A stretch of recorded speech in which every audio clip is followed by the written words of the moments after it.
Hi, everybody. I'm going to go over our first lecture for History of Education in the United States, a look at some of the things you should be seeing in the first couple of chapters in the book. So let's look at origins of education in the United States. One of the things we first need to address is what do we mean by education? And we want to also look at some of the European antecedents. What were they doing in Europe as far as education was concerned? And finally, the idea of education as acculturation. If we look at schooling, it had been around for a long, long time. You go back to the early Middle Ages, and you had some sort of schools. Most of this was religious. It was the Catholic Church at this time who was educating, and usually they were educating people who were going to go into the scholarly service. And so these were people, priests, and bishops, cardinals, who were in positions of educational authority, people who needed to be able to learn to read and write and communicate. So a lot of times this came out of the upper classes who put their sons in. If you were a lower class person and you wanted to get into church service, you were probably going to come in at a lower level. You may or may not have much education, but they did want people to read and write at least.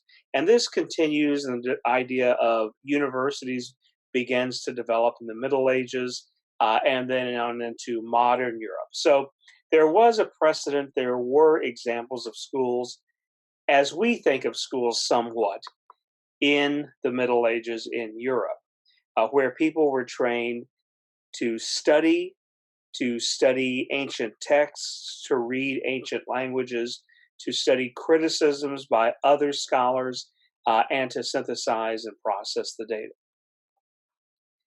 Some of the early influences that led to the development of education here, first of all, in the more modern period, literacy certainly was an issue. The development of the printing press so that people had easier access to the printed word.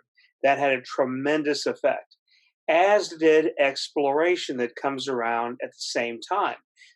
With the fall of Constantinople, this closed the trade routes between Europe along the spice route and along the Silk Road into Asia and Southeast Asia.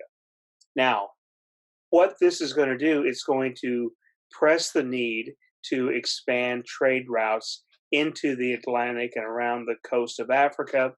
And so within 100 years, you have people who are circumnavigating the globe on ships. This opens up a brand new door because now more Europeans, now granted, not everybody's sailing, not everybody's traveling, but it opens up Europe to more ideas and more people are being exposed to travel, different types of languages, different types of goods. You also see changes in the government. In the 1500s, you have the idea of the prince, the ruling class, as responsible. Machiavelli's analysis of the royal families in Italy were very telling. He was critical of them, and he was talking about how they were very opportunistic. And so you do have some idea that government does need to change, does need to be more responsive. You also see religious change, and a lot of this is due to the literacy that we saw in the previous slide. As more and more people learn to read and are able to read, then people are going to have different ideas about what the Bible says. Now, granted, when you have the beginning of the Protestant Reformation, when Martin Luther nails those 95 Theses to the door of the cathedral, he's a literate person. He is a university, a scholarly trained priest, so he can read. Not everyone can. But as you have the Protestant Reformation and the beginnings of different types of Christian faiths emerging out of Catholicism and trying to put Catholicism behind them, then you also see a reformation within the Catholic Church itself. And this is going to spill out into politics as well. When you have the 1648 Treaty of Westphalia, this is the end of the 30 Years' War, it's largely based upon religious warfare. And finally, you have the Enlightenment, this idea of rationality, of humanistic thinking, that fate isn't just determined for you, that humans have actions, have agencies, people can think for themselves. This marked a massive change in education in Europe. Now, what about education in the New World? Before Columbus arrived, was there an educational system in place?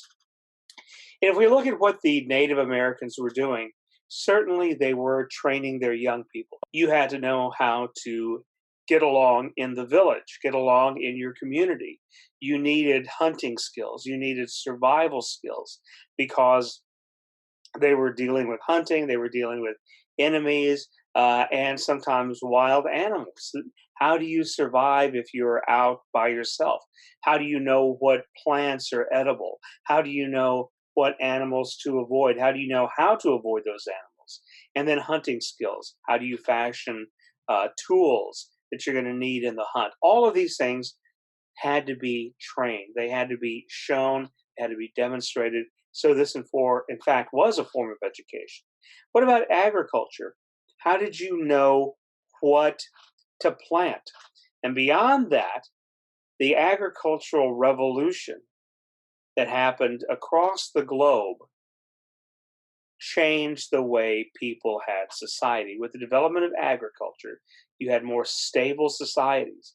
And with those stable societies, people could devote more time to differentiated types of work.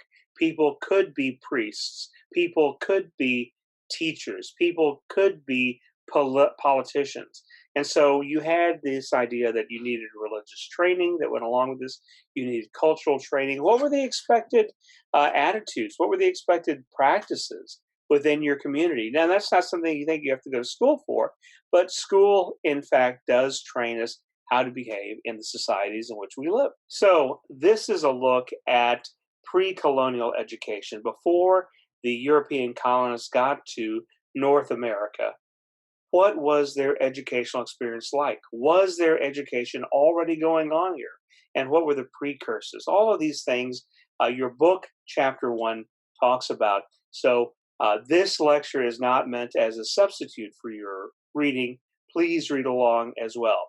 Read the Benjamin Franklin piece on the education of the savages.